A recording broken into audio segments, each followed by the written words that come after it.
All right, hello everyone. Welcome to today's live stream with Matt Pietrek and Angostura Limited.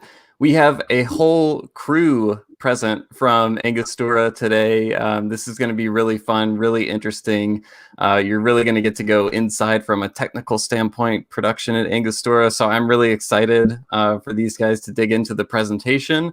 I'll let Matt kind of give a more formal introduction to everyone over there from the Angostura team in just a moment. Real quick, before we get started, my name's Will Hookinga from Zavvy.co, and just want to point out a few ways that you guys can interact with Matt and with the Angostura team throughout the presentation. So to your right, you'll see a chat window. Feel free to say hello. Let us know where you're tuning in from. I already see people from all over the world over there. Very cool. Minnesota, San Francisco, Berlin, Brussels, Sweden. Hello, everyone. Glad you could make it. Secondly, if you have a question at any point, you'll see a little button at the bottom of the screen that says Ask a Question. So if you press that, you can submit your questions there. Matt and I will be watching for those throughout the presentation. We will save some time at the end to answer questions, so be sure to stick around. And last but not least, feel free to invite your friends to join us. There's a share button at the top of the page that makes it easy to do that. But okay, with all that said, I'm really eager to let you guys get into this. So Matt, I will turn things over to you now. All right, thank you, Will. This is, I think, our 10th session like this, with 10th Zavvy WIRSPA session. The idea being is that, with COVID and people unable to travel, we wanted to basically bring the distilleries to you. And so we've been working with our WIRSPA member distilleries from countries like Barbados, Jamaica, Guyana, Trinidad, St. Lucia, Belize, basically getting the people who actually make the rum, getting them on camera and having them take you behind the scenes at the distillery. And most of these presentations so far have been, been great presentations, and they have, some great pictures in them and things like that, and great technical detail. This one we're excited because we actually have some fantastic video footage that really sort of takes you behind the scenes and shows you some perspectives that you don't ordinarily see in a distillery like this. And also, we're going to, at the end, show you a little bit about how Angostura bitters are made, which is, you don't actually see many images of it online. So this is a special treat. I was fortunate enough to go down to Angostura this past December when we could travel. So I've been around the Angostura facilities. I recognize at least one or two pictures in the presentation as images I took while I was down there. I was also honored to meet Ian, who's one of our panel here today, to meet Ian, and then also to meet John Georges, who's not on our panel today, but we spent a day driving all over Trinidad, looking at at least all over the west coast of Trinidad, gawking at old sugar factories and where distilleries once were. So it was quite a treat for me. I actually wrote up two very long articles about it, which I think Will is going to post links to on the screen when he has a moment there. But enough of me chatting here. Let's introduce the Angostura team. Let's start with Carol. Good afternoon, everyone. Wonderful to be here. I'm Carol Homer Caesar. I am the master blender of Angostura Limited.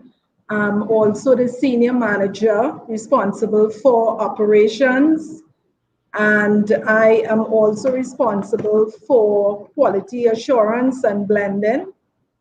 And I have been with the company for 25 years. Wow. Great to be here. Great. Wow. Okay. Wendell, do you want to jump in next?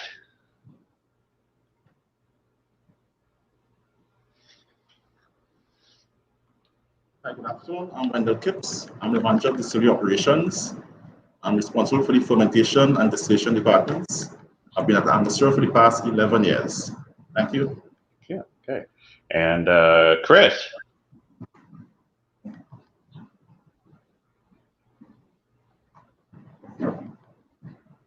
Hi, good afternoon, guys. I'm Chris. I am representing the Wales and Aging Department. I've been with Angostura for the past 15 years. So I'm the guy responsible for all the age rums and supporting the blending department to get the finished products that we produce at Angostura. Yeah. All right, fantastic. And Marc. Hi, good day everyone. My name is Marc. I've been with Angostura for the past 12 years. I work under Wendell, Kipps, plant manager as process operations manager with keen oversight over the treatment plant, which we have recently christened the Water Resource Recovery and Anaerobic Digester Facility. Wow. Okay, and last but not least, Ian. Hi, good afternoon, everyone. It's a pleasure to be here. Unlike my colleagues, I've been here the shortest. I've only been here for 3 years. My background is one of food science and technology. I'm actually a master brewer, and I'm in the process of learning distilling. So I'm the fortunate one to learn from all of these very experienced persons here. A pleasure to be with you this afternoon. Yeah, and if I understand correctly, you are the sort of acting CEO at the moment. Yes, I am in fact the acting CEO of Angostura. I'm very fortunate and pleased to be able to serve the company in this way. Great. All right. Well, thank you all. And now let's jump into the video session or into the slides. So, Ian, take it away. So, ladies and gentlemen, Angostura is the world's market leader for bitters and one of the Caribbean's leading rum producers, with a superb collection of premium rum brands rooted and developed in the spirit of Trinidad and Tobago. In 1824, our founder, Dr. Johann Gottlieb Benjamin Siegert, perfected the formula for aromatic bitters. He perfected this formula to use it in his medical practice as Surgeon General to the armies of Simon Bolivar during the War for Independence. He called his product Amargo Aromatico. In 1921, J.G.B. Siegert and Sons, producers of Angostura bitters, left the town of Angostura in Venezuela. That town is now known as Ciudad Bolivar. They officially founded their company in Trinidad and Tobago. The company remained a family-owned business until the late 1990s, when the business was sold to a financial group.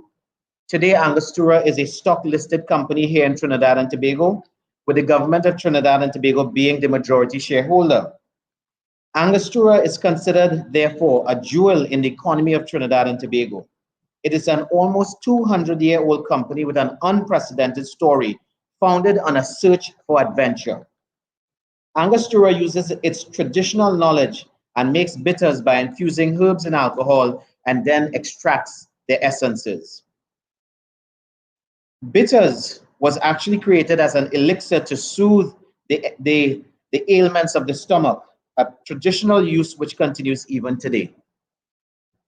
In 2007, the bitters line was extended to incorporate Angostura orange bitters, which is made from its own recipe, as well as our lemon lime bitters, a non-alcoholic carbonated simple serve beverage. Innovation continued here at Angostura with the launching of our latest product, Angostura Cocoa Bitters. This product was launched in August 2020, and it was made using Trinidad and Tobago's own Trinitario cocoa, which is a unique and untapped resource. The latest addition also promotes the local agricultural industry. Current use of this product extends to enhancing flavors in various alcoholic and non-alcoholic drinks, as well as in the culinary arts. Bitters in food is less well known globally than bitters in alcoholic and non-alcoholic beverage applications, but this is in fact one of the applications for this product. Angostura made its first move into a new spirit category in 2014 with the introduction of Amaro de Angostura. Using Angostura aromatic bitters as a base, the Amaro is made with additional spices and neutral alcohol to create a 35% alcohol by volume herbal liqueur. Angostura is also one of the most awarded rum companies in the Caribbean, with 18 awards this year alone, and it continues to strive for excellence. That excellence is evident because we have produced a number of ultra-premium, one-of-a-kind blends. These one-of-a-kind blends, one of which is shown here, known as Angostura Infinity Rum, was produced to celebrate the 195th anniversary of the company and was auctioned for charity. The proceeds from the auction will go to the Princess Elizabeth Home for Physically Handicapped Children in Trinidad, where it is being used for the refurbishment of a play park due to be completed in December 2020.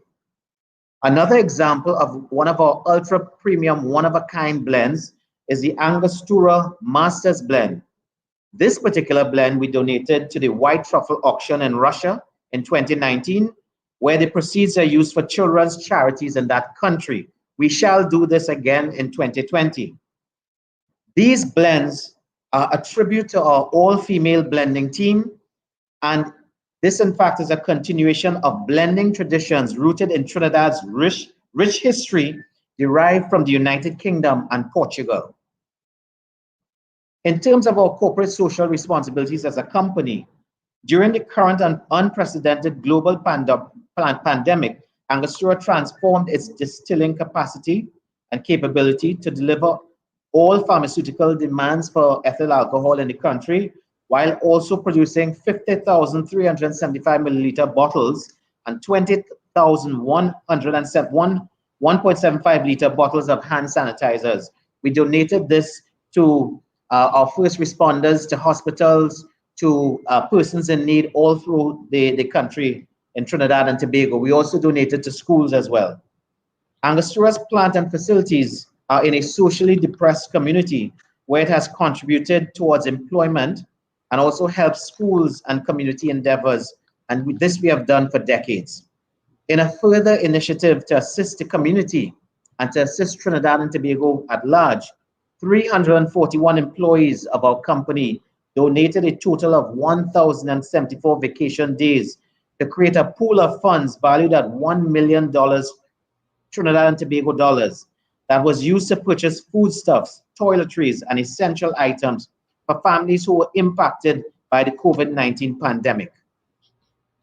This picture shows you the kind of scale of food that had to be processed and delivered to communities and to individuals very much in need at that time as our country was going through a lockdown.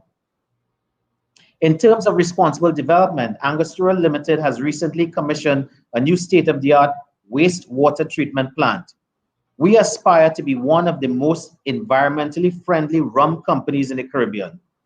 This multi-million-dollar project was completed with international collaboration from major European experts in the United Kingdom and in Germany with expertise in wastewater treatment. The plant will ensure that our company operates within global environmental guidelines and practices, and we aspire to be a green company with objectives including using our biogas as a source of energy. So, ladies and gentlemen, I hope that this gives you an overview of our distillery. We are proud of this distillery. We are proud of its heritage. We are proud of its age. And one of the things we can tell you is that we are a distillery with a difference. There's no other distillery that you can identify on the planet that produces bitters, that produces world-class rums, that produces simple serve carbonated beverages. We are a multifaceted organization in this part of the world. Thank you very much. Over to you, Matt. Yeah, thank you, Ian. I'll just want to add really quickly, Angostura is the only Trinidad distillery remaining today. So when you think about Trinidad rum, it is now Angostura rum. And over the years, for example, I know it had acquired Fernandez back, I don't know, 40 or 50 years ago. But Trinidad rum is now Angostura rum. I love seeing those pictures of the very expensive one-of-a-kind bottles. I was very lucky to try the Legacy when I was down there in December. It was not in the original bottle that it was sold in, but it was a very lovely rum. So I have to thank Raymond Edwards for making that happen for me. So okay, let's jump into the videos. We're going to start with the fermentation video. This picture is very familiar to me. I think that's also in my blog post. We're going to talk about fermentation, and like I said, these videos are great. They show you much more than static pictures will. So hit it, Will. Angostura's fermentation process commences at its yeast plant, where the yeast inoculum prepared by our on-site laboratory is first used to seed a pre-germinator vessel. Following the pre-germinated seedling, Yeast mixture undergoes 12 to 18 hours of growth in the germinator, propagator, and the grain tank vessels, after which it is ready for fermentation.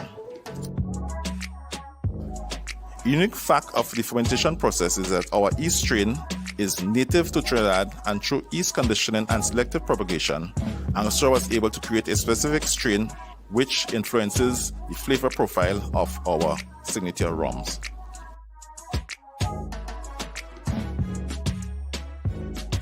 Following our yeast plant operation, our distillery houses 10 fermentation vessels used for fermentation. The processes occurs in these closed fermentation tanks, each containing small vents for the release of gaseous byproducts, mainly carbon dioxide. Complete fermentation is achieved within 24 to 36 hours, producing a fermented wash between 8 to 8.5% rum. As a sustainability objective and to reduce our carbon footprint, Angostura is currently seeking ways and means to utilize the carbon dioxide generated during the fermentation process. The blackstrap molasses used in our process is imported from countries around the globe based on specific parameters provided by Angostura and is stored in large tanks at our facility. To ensure quality assurance, samples are taken at our on-site distillery lab prior to procurement.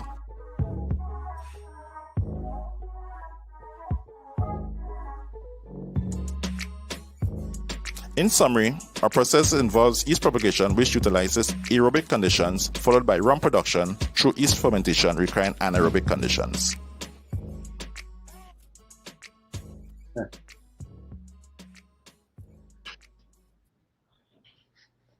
And a question for you guys is all fermentation the same, or do you do different fermentation lengths for different say marks of rum?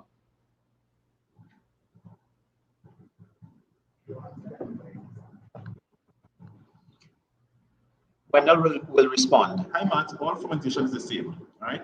Yeah. Okay.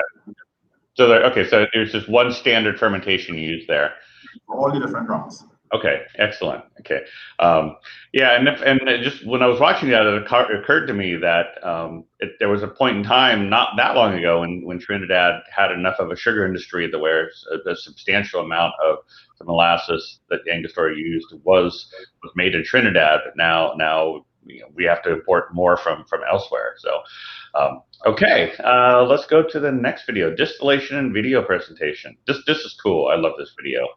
Hit it, Will. The structure before you was built in 1947 and includes the GH1 and the GH2 rectification plants. The GH1 plant has since been decommissioned, however, it can still see remnants shown by blue and yellow colors, which connects us to our past. The GH3 stripper is the link between the fermentation, distillation, and spent wash treatment facility. It produces heavy rum between 80 to 84% by volume, some of which is sent to the warehouse and aging facility to be placed in oak casks. There are two active rectification plants, the GH2 and the GH3 plant.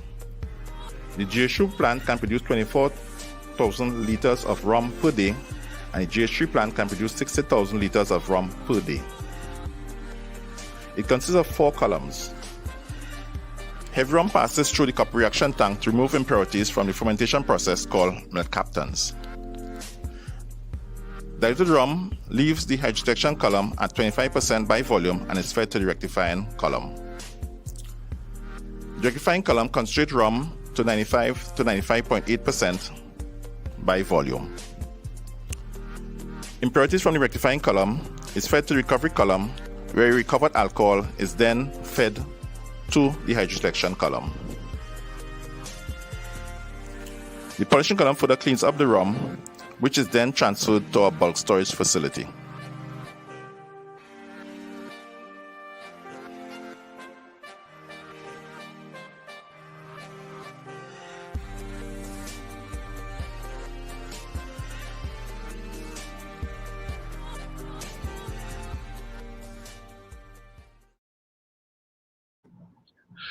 So a couple of things I will note off that video. It was stated, but not, you may have missed it, is essentially they're making 2 different rum. They're making a heavier rum, and some of which they age, and then they also make the lighter rum. So the heavy rum just goes through the stripping column, if you will, and then but more of it goes through the GH3 sort of multi-column still for higher rectification. So they are doing that sort of a heavy rum, a light rum, and then blending them together. A question for you, if I remember correctly, the GH1, GH2, and GH3 are basically were instilled about several decades apart. There was the first one, GH1, and then 10 or 20 years later to GH2, and then the GH3 is, I think, from the 1990s, if I remember correctly. The question is the taller structure, that's the GH2 still, correct? No, the taller structure is the GH3 still. Okay, because I thought it said the GH1, GH3 were in the same structure, and GH2 is in a different one. Yeah, yes, Matt. Actually, in the shorter of the two structures, GH1 and GH2 in that structure. So what happened is GH1 was replaced by GH2, and for a period of time, parts were decommissioned, so that the tower housed the first and second still. Okay. And now we've all transferred to the second still only, the GH2. The numbers give an idea of the generation. Yeah. Okay. Will, is he able to pull up the video again, just quickly? Just the beginning part.